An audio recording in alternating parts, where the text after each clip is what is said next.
এখন ঘড়িতে বাজে রাত তো 1:15। ফাইনালি দেখে ফেললাম আফরান নিশোর দাগি।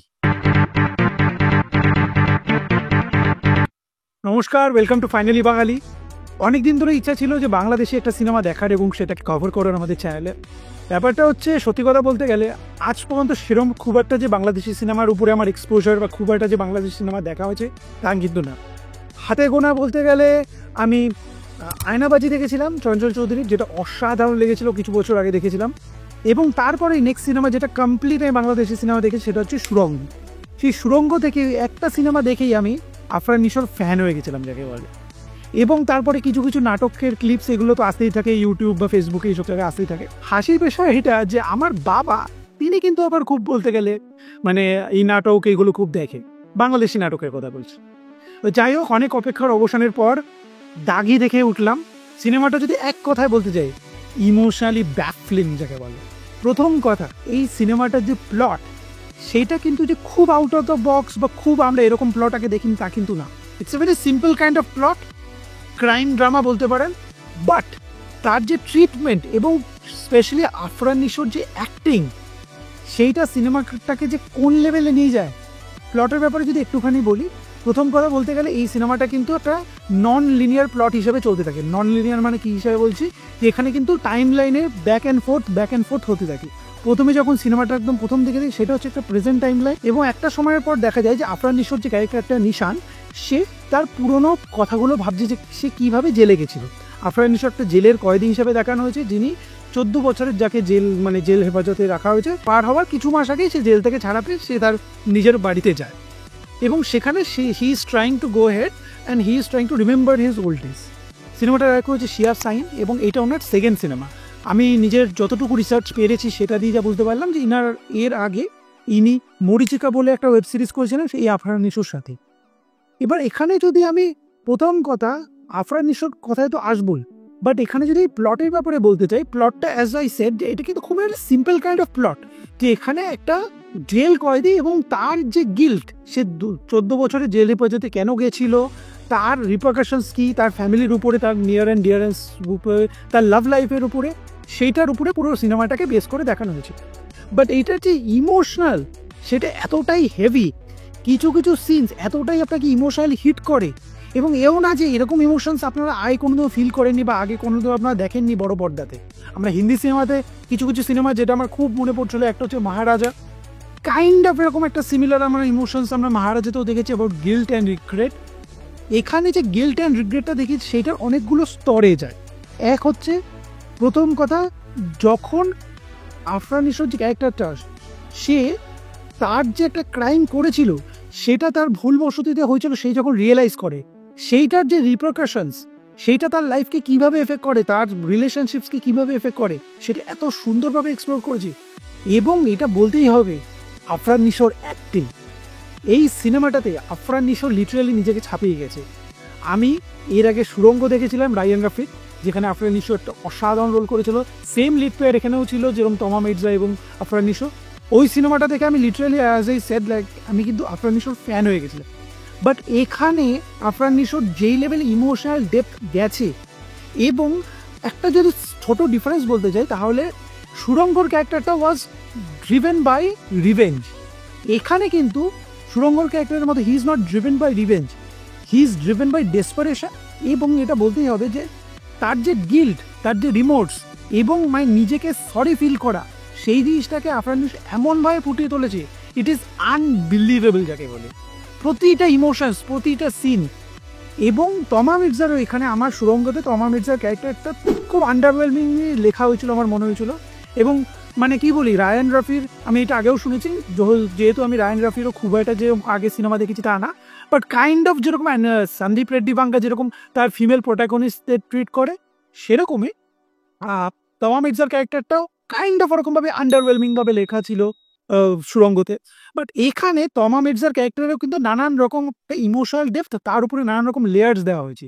বিকজ এটা একটা টাইম লাইনে যায় যেখানে তমা Mirza, she becomes a mother as well, এবং তাকে সেটা অ্যাকসেপ্ট করতে হচ্ছে যে সে একজনের সাথে বিয়ে করেছে, যেটা সে সে চায়নি যে তাকে বিয়ে করতে, বাট তাও তাকে বিয়ে করতে হয়েছে বিকজ অফ দ্য সার্কামস্টান্সেস।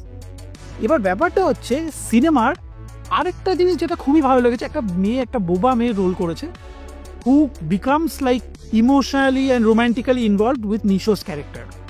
সেই মেয়েটার যে পুরো ক্যারেক্টারটা এতটাই মধুর, এতটাই সুইট যাকে বলে, ইট ইজ সো হোলসাম, যে দারুণ লেগেছে। এবং নিশোর লিটারেলি যে ক্যারেক্টারটা, শাইনের যে ক্যারেক্টারটা, সেইটা লিটারেলি মনে হচ্ছে যেন তার মানে একটা সময় মনে হচ্ছিল যে তার সাথেই হয়তো যাবে, বাট সে সেটাকে চুজ করলো না, সে পুরো অন্য রুটে চলে গেল সিনেমাটা। বাট সেই মেয়েটার যে ক্যারেক্টারটা, আমি নামটা ভুলে যাচ্ছি সে অ্যাক্ট্রেসটার নাম, but I would like to give a huge compliment. সে দারুণ রোল করেছে, মানে সেটা সত্যি বলেছে, এবং she is so good looking as well, এত সুইট একটা রোল করেছে, এবং তার যে ক্যারেক্টারটাকেও খুব সুন্দরভাবে লেখা হয়েছে। এবার এই সিনেমার সব কিছুকে পারফেক্ট না, একটা জিনিস প্রথম কথা হচ্ছে সিনেমার দুটো ওভারওয়েলমিং ভিলেন দেখানো হয়েছে। মানে যারা বলতে গেলে আপনার কিছু কিছু জিনিস পাচার করা দেখিয়েছে, কী ব্যাপারে পাচার করা দেখে সেটার ব্যাপারে আসবো, এবং স্মাগলিংয়ের রাউট এইগুলোতে দেখিয়েছে। সেই দুটো ক্যারেক্টারকে কিছু কিছু জায়গায় কমিক রিলিফ হিসাবে ট্রিট করা হয়েছে, বাট আমার মনে হয় কেন জানি না ওই দুটো ক্যারেক্টারেরই যে গ্রাফটা সেটা কোনো জায়গায় যায় না। স্পেশালি যে মেইন ভিলেন লাস্টে যে তমা মির্জার যে হাজব্যান্ড হিসাবে মানে যাকে পোর্ট্রে করা হয়েছে, তার তো ক্যারেক্টারটা লিটারেলি মানে কোথায় চলে যায়, মানে সেটার কোনো মানে ঠিক ঠিকানা থাকে না। Literally there is no underwhelming, কোনো ডেপথ নেই ক্যারেক্টারটার মধ্যে, এবং খুবই হ্যাপহ্যাজার্ডভাবে আমার মনে হচ্ছে লেখা হয়েছে। সো ভিলেন্স বা এই ক্যারেক্টারসগুলোর আরেকটু বেটারভাবে লেখা যায়। আফরান নিশোর যে বাবার যে রোলটা করেছেন, ওনারও কিন্তু বলতে গেলে যথেষ্ট ভালো অ্যাক্টিং করেছে, এবং ওনার সাথে যে আফরান নিশোর যে একটা রিলেশনশিপ, যে একটা বাবার যে আর্তনাদ, যে তার ছেলে যখন 14 বছর জেলে যায় এবং সোসাইটি তাকে কিভাবে অ্যাকসেপ্ট করছে না যখন সে জেল থেকে ফেরে, সেই সিনসগুলো খুবই হার্টওয়ার্মিং এবং খুবই ভালো লেগেছে। Even though it's predictable, but ভালো লেগেছে।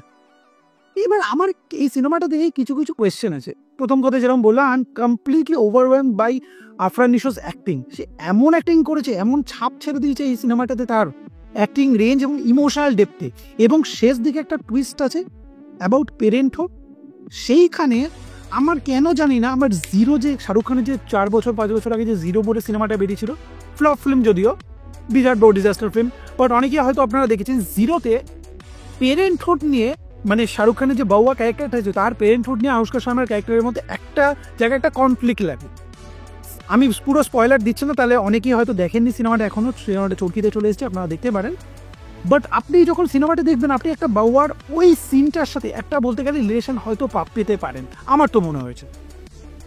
এবং ব্যাপারটা হচ্ছে এখানে কিছু কিছু জিনিস খুবই আন্ডারওয়েলমিংভাবে এবং খুব ঠিকঠাকভাবে সেটিংগুলো ঠিকঠাক করা হয়নি। যেরকম সিনেমার প্রথম 5 মিনিটের মধ্যে দেখাচ্ছে যে আফরান নিশোর ক্যারেক্টারটা সে কিন্তু জেলে, এবং জেলে বাকি কয়েদিরা তাকে টর্চার করে, তাকে মারে ধরে, বাট সেই জেলের যে এস্টাবলিশমেন্টটা, দ্য লোকেশন সেটিং, সেটা ঠিকঠাকভাবে যেন কেন এস্টাবলিশ করা হয়নি। আরেকটা জিনিস, যেই জন্য আফরান নিশোর ক্যারেক্টারটা জেলে গেল, তারা দেখাচ্ছিল যে বর্ডার পার করে কিছু একটা মোষ বা গরুর মতন কিছু একটা পাচার করছিল, সেটা এক্স্যাক্টলি কি সেই জিনিসটা কিন্তু এক্সপ্লোর করেনি কোনোভাবেই। মানে এই যে আন্ডারগ্রাউন্ড যে লেয়ারটা এমনভাবেই বলতে গেলে লেখা হয়েছে, এবং এমনভাবে সেটাকে মানে পোর্ট্রে করা হয়েছে, এবং এমনভাবে জিনিসটাকে ফ্রেম করা হয়েছে, ইটস টু ডার্ক এবং ঠিকঠাক বোঝা যায়নি। গরু পাচার নিয়ে মনে পড়লো, এই জায়গাটা কি আমাদের ওয়েস্ট বেঙ্গলের একজন লিডার যাকে কেষ্ট বলেও ডাকা, কে এটা? এনিওয়ে, সো ব্যাপারটা হচ্ছে এই জায়গাগুলো বলতে গেলে একটু আন্ডারওয়েলমিং লেগেছে, বাট সিনেমাটার যে ওভারঅল ইম্প্যাক্ট সেইটা কিন্তু অসাধারণ, specifically because of the performances. এবার এই সিনেমাটা দেখার পরে আমার কিছু কিছু কোয়েশ্চেন লিটারেলি অ্যারাইজ হয়েছে। প্রথম কথা হচ্ছে, আমি কিন্তু এখন বাংলাদেশি সিনেমা বলতে গেলে দেখার যথেষ্ট একটা বলতে গেলে ইন্টারেস্ট জেগেছে, স্পেশালি যদি এরকম টাইপের সিনেমা হয়। বাট সেকেন্ড অফ অল, আমি একটা জিনিস, আমি একজন যে ছোটোবেলা কিন্তু বাংলা সিনেমা দেখে আমরা বড় হয়েছি, অঞ্জন দত্ত, অঞ্জন চৌধুরী, প্রভাত রয়, এদের সিনেমাগুলি। আমার এই সিনেমাটা দেখে পাপি বলে একটা চিরঞ্জিতের একটা সিনেমা ছিল, সেইটার কিছু কিছু বলতে গেলে সিনস বা কিছু কিছু ক্যারেক্টার্স আমার মানে সিমিলার লাগছিল। ওই একটা বলতে গেলে ক্রাইম, একটা যাকে বলতে গেলে ফাঁসিয়ে দেওয়া হয়, সেই জেলে চলে যায়, হরে কৃষ্ণ মল্লিক, অনেকে হয়তো এই সিনেমাটা দেখেছেন, পাপি বলে সিনেমাটা। এই সিনেমাগুলো কি হতো, যে সমাজের একটা স্তরের নিচের লোকের বলতে গেলে যেহেতু কাহিনী দেখাতো, সেই জন্য যে মাস পাবলিক, সোকল্ড মাস পাবলিক যেটাকে আমরা বলি, বা অর্ডিনারি নর্মাল খেটে খাওয়া মানুষ, তারা খুব কানেক্ট করতে পারতো এইসব সিনেমাগুলো দিয়ে। In the present Times of Tollywood আমরা এই জিনিসটা দেখতে পাচ্ছি, সিনেমা ভালো খারাপ হোক সেটা পরের ব্যাপার, বাট আমরা এই অডিয়েন্সকে একদমই দূরে ফেলে দিয়েছি আমাদের কলকাতা বাংলা ইন্ডাস্ট্রির কথা বলছি নিয়ে গেলে। এবার এখন ইন 2025 বাংলাদেশের ইন্ডাস্ট্রি হয়তো বিশাল বড় যে industries like Bollywood or south, যেটা অনেক সময় বলতে গেলে ধরা হয়, তা কিন্তু না। বাট আপনারা যদি একটা ভালো জিনিস লক্ষ্য করেন, সেটা হচ্ছে বাংলাদেশের ইন্ডাস্ট্রিতে কিছু কিছু মেকার্স আছে, যেমন রায়ান রাফি বা এদের মতো মেকার্স, তারা কি করেছে, অ্যাটলিস্ট রুটেড গল্প নিয়েছে। রুটেড গল্প নেওয়ার পরে সেটাকে অ্যাস্থেটিক্যালি খুব প্লিজিং মানেছে ইন 2025 স্ট্যান্ডার্ডস। মানে এইটা কিন্তু একটা রুরাল গল্প। এরকম সিনেমা আমরা সাউথে বিজয় সেতুপতি বা সূর্যার মতন অ্যাক্টার্সরা আগেও প্লে করেছে। এবং সাউথ যেটা অনেক বছর ধরে একটা জিনিস ভালো করেছে, কি তাদের রুটেড গল্পকে মডার্ন অ্যাস্থেটিক্সে এনে ক্যামেরা অ্যাঙ্গেলস এইগুলোকে মডার্ন সেন্সিবিলিটি দিয়ে বানিয়ে সুন্দর করে বানাতে পেরেছে, উইচ ইজ স্টিল রুটেড। আমরা টলিউডে একটা কনস্ট্যান্ট জিনিস দেখতে পাচ্ছি যে আইদার খুব আরবান সেন্ট্রিক সিনেমা করা হচ্ছে বা সিরিয়াল ধর্মী সিনেমা যেগুলোকে বলে, যেগুলো অডিয়েন্সরা দেখে, বাট সেটা একটা আরবান অডিয়েন্সের জন্যই বানানো। মানে যে রেগুলার দিন আনে দিন খাওয়া মানুষ, সে কিন্তু এই সিনেমার উপরে কানেক্ট করতে পারবেন না। বাট যারা বলতে গেলে দিন খাওয়া মানুষ, যারা লেটসে সমাজের নিচু স্তরের লোক, যাদেরকে বলতে গেলে টলিউড ইন্ডাস্ট্রি কোনোদিনই রেসপেক্ট আগে হয়তো দিত, বাট এখন রেসপেক্ট দেওয়া এবং তাদেরকে অ্যাজ অ্যান অডিয়েন্স ধরাই বন্ধ করে দিয়েছে, সেই অডিয়েন্সের জন্য সিনেমাগুলো কিন্তু এখন আর হয় না। এবার এইরকম টাইপের সিনেমা কিন্তু সমাজের একটা ব্রডার অডিয়েন্সকে বলতে গেলে কেটার করতে পারে, যেটা আমাদের টলিউড ইন্ডাস্ট্রি অনেক বছর ধরে মিস করেছে এবং এখনও মিস করেছে কনস্ট্যান্টলি। সো আমরা কি এরকম সিনেমা কোনোদিনও বানাতে পারবো? I hope that is the case, যেখানে আমরা এরকম সিনেমা যেখানে রুটেড ওয়েস্ট বেঙ্গলের ভেতরে গ্রামের স্টোরিজগুলোকে মডার্ন সেন্সিবিলিটি দিয়ে, মডার্ন অ্যাস্থেটিক্স দিয়ে আবার বানানো। তো এবং টু বি ভেরি অনেস্ট, এই সিনেমাটা দেখার পরে কিন্তু আমার বাংলাদেশি ফিল্ম ইন্ডাস্ট্রির উপরে একটা যথেষ্ট একটা ইন্টারেস্ট জেগেছে। আমি কোনোদিনই খুব একটা যে বাংলাদেশি সিনেমা দেখতাম, আমি ভিডিওতে আবার যেরকম বলছিলাম। আপনাদের সিনেমাটা কেমন লেগেছে, দাগি আপনাদের কেমন লেগেছে সেটা নিশ্চয়ই জানাবেন, এবং কিছু কিছু বাংলাদেশি সিনেমা এরকম যদি আরও হয় রেকমেন্ড করবেন, নিশ্চয়ই আমরা কভার করার চেষ্টা করবো। এই ভিডিওটা যদি ভালো লাগে তাহলে একটা লাইক করে দেবেন, চ্যানেলটাকে সাবস্ক্রাইব করে দেবেন, এবং নেক্সট ভিডিওতে আবার একটা ইন্টারেস্টিং এরকম টাইপের ভিডিওতে দেখা হবে। নমস্কার।